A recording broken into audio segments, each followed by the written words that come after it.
this is our entry-level pan and tilt unit. We've got two different flavors of this guy. This one over here is our navigator, what we call a navigator static. There's no movement to it.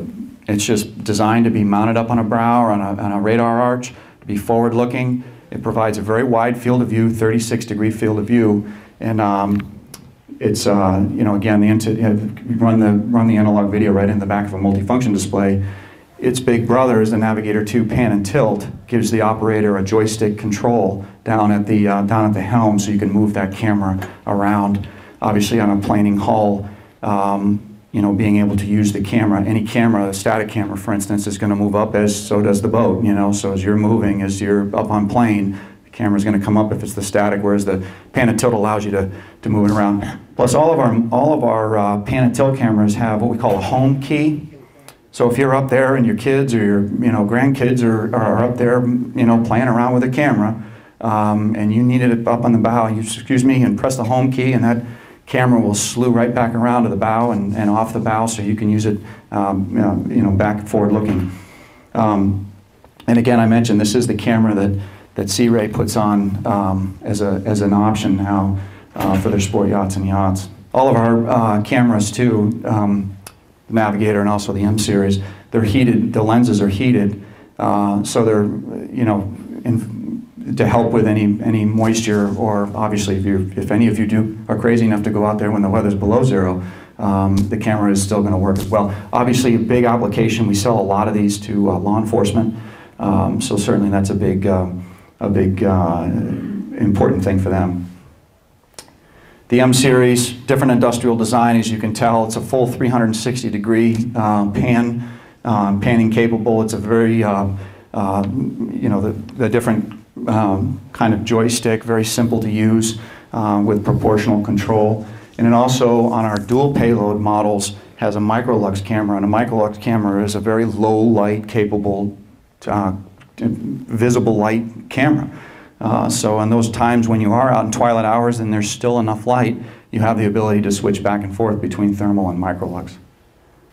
So just from a range, from a nomenclature, we have the M626, which is a 640 by 480, very high resolution. It's 4 times the pixel resolution of a 320 by 240. And aside from that, the feature set's the same. With any camera out on the water, the wider the field of view, obviously the better situation awareness you see left or right, but then that affects range. You can't see out as far with it. The narrower the field of view, the further out you can see, but then you get into the issue of, well, the boat moves. So without it being stabilized, these are not stabilized cameras, again, the camera's going to move as you move, and if we can narrow that down and you can see out forever if the boat was perfectly still, but we know that isn't the case most of the time. So all of our M series systems and the Navigator are relatively wide field of view, but still with a very, very good range capability for the reasons you use it for: collision avoidance and situational awareness. So, again, some imagery there, but to give you an idea of distance, the Navigator, 0.6 of a mile. The single payload 320 by 240 M series, which is that guy over there, you'll see out 0.8 of a mile. And then you get into the dual payload. The M320L is a mile and about a mile and a quarter actually for the 640 by 480. So plenty of distance to deviate course if necessary, or to if you're using it for to try to find a marker or something in the water. And I'm just going to breeze through this one. This is our Voyager 2, just to let you know. You may see it out there because Chicago PD puts it on their boats down on the right there. But this gets into a gyro stabilized. This is kind of our first gyro stabilized camera in our product lineup. It's when I say gyro stabilized, what do I mean? Well, when the boat's out there rocking and rolling, the camera's going to stay still.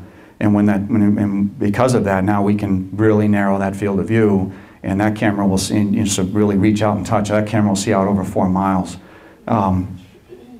It also does things like interfaces with onboard radar. So it's receiving that NMEA 183 radar sentence.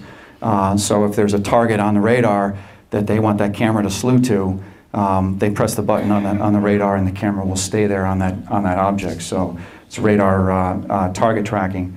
On the recreational side, obviously, this is not I guess it depends on who you are, but to me, it's not an inexpensive camera, but it's a very capable camera. And typically, for the recreational side, we see it on some of the larger vessels, 80 feet and up.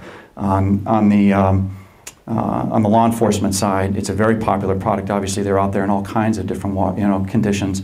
It does have a daylight color CCD camera. And interestingly enough, and this camera is a popular for us for our blue water commercial shipping guys. From a security and surveillance aspect, and we've all read the stories, and we know that there's an issue now off of Africa and certain parts of the world with piracy.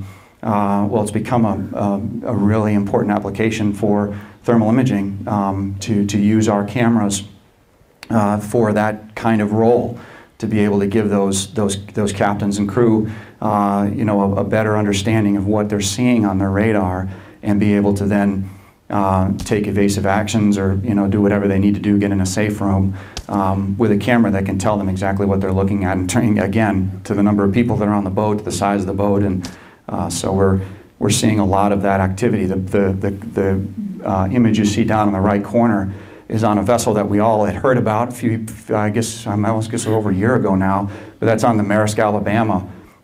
Interestingly enough, when that occurred, they've been attacked twice, as I think most of you know, but that first attack, and the most famous attack, occurred, interestingly enough, the UAV that was flying over and taking imagery, the USS Bainbridge, that was the U.S. surface combatant that came to to their aid, as well as the Navy Special Forces teams that came on, were using thermal cameras.